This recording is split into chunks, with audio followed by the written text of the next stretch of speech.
Et bien salut à tous, on se retrouve pour une nouvelle vidéo et aujourd'hui il y a une nouvelle bêta et preview sur Minecraft Bedrock. Donc c'est la 1.21.90.20. Donc nouveau cycle de mise à jour qui commence et c'est vraiment trop cool comme d'habitude. Il y a eu des nouveautés intéressantes et comme d'hab je vais vous les présenter. Mais avant toute chose, n'hésite surtout pas à t'abonner à la chaîne si t'es toujours pas abonné. Vraiment beaucoup de gens regardent mes vidéos sans être abonnés. Vous êtes 90% des gens à être non abonnés à la chaîne mais à regarder mes vidéos. Donc vraiment abonnez-vous tous et mettez tous des likes, chaque like compte pour le référencement de la vidéo.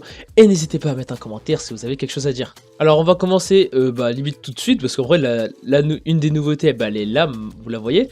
Donc je sais pas si vous en rappelez, il y a peut-être 1, 2 ou 3 semaines, j'avais montré qu'il y avait une nouvelle fonctionnalité, enfin des nouveaux graphismes donc, qui s'appelle le Vibrant Visual. Donc ça permet de rendre le jeu beaucoup plus beau, c'est un peu comme des shaders sur Java. Et bien maintenant en fait, sur les plateformes qui supportent les vibrantes visuelles, et du coup ce sera le mode graphique qui sera activé par défaut. Vous aurez plus le Minecraft de base par défaut, vous aurez vraiment ceci si votre plateforme supporte les vibrantes visuelles. Du coup par contre, vous pouvez aller dans vos paramètres vidéo, vous pouvez du coup descendre et vous pouvez du coup remettre, je sais pas, simple ou élaboré. Et d'ailleurs il n'y a plus besoin d'activer d'options expérimentales pour jouer avec ces graphismes. Vous avez vu quand même le changement, c'est vraiment pas pareil hein. Alors cette bêta change beaucoup de choses par rapport au less, c'est vraiment un truc super cool.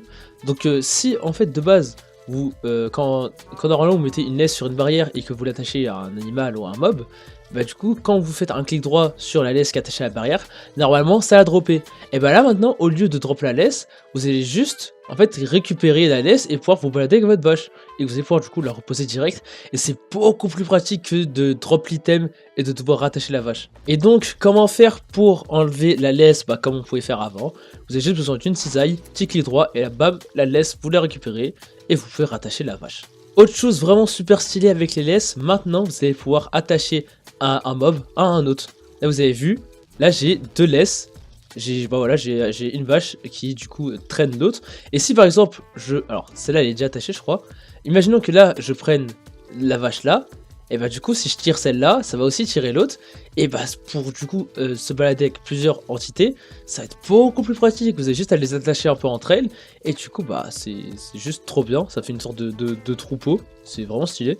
Et du coup avec les laisses, il y a un truc super cool avec la nouvelle entité qui sont les castes heureux. Donc si par exemple là je peux... genre j'ai la vache, alors j'aimerais bien que le ghast se rapproche. Alors, ouais, au pire je vole un peu, normalement ça va peut-être pas se briser. Là du coup avec le happy ghast, vous allez pouvoir vous... Alors j'espère que j'ai pas tué la vache. Ah si, je crois que j'ai tué. Mais bref, en gros vous allez pouvoir attacher une entité au happy ghast, ce qui va vous permettre de vous balader beaucoup plus facilement et transporter un mob beaucoup plus facilement. Et là par exemple si imaginons je mette un gros mob qui par exemple un bateau c'est considéré comme un gros mob, je peux lui mettre, alors je sais pas exactement comment ça marche. Ok, j'ai mis une laisse au bateau, donc déjà de base je crois que c'était pas possible de faire ça avant, mais bref, alors je veux juste que toi... Oh la galère, attendez, j'ai galère. Ok, du coup non, en fait j'ai dit de la merde, je parlais d'un bateau mais en fait non, j'ai dit de l'info. En gros, les gros mobs qui peuvent pas rentrer dans un bateau, donc comme les chameaux, les mules, les sniffers, etc. Et en fait, maintenant, ils vont pouvoir être transportés par les happy ghast. Et vous avez vu que, alors c'est un peu mal foutu, mais on voit qu'il y a 4 laisses. Alors, on va se mettre là. Vous pouvez voir que il y a... Alors pourquoi il prend des dégâts. Mais en gros voilà, il y a 4 laisses sur le ghast. C'est vraiment trop cool. En gros ça montre vraiment que c'est des gros mobs. Et c'est super cool parce que les gros mobs comme ça, normalement on peut pas les déplacer. Avec des bateaux et des minecarts etc on peut pas. Mais là du coup avec un ghast ça va être super pratique. Donc dites-moi ce que vous en pensez dans les commentaires de ces nouveautés. Moi je trouve que c'est vraiment super cool. J'espère qu'il y aura d'autres nouveautés par rapport au ghast et même d'autres choses. Parce que vraiment j'ai l'impression que cette mise à jour est liée au transport. Et voilà, c'est juste trop bien. Et c'est à peu près tout. Il y a d'autres nouveautés, mais c'est pas des choses incroyables.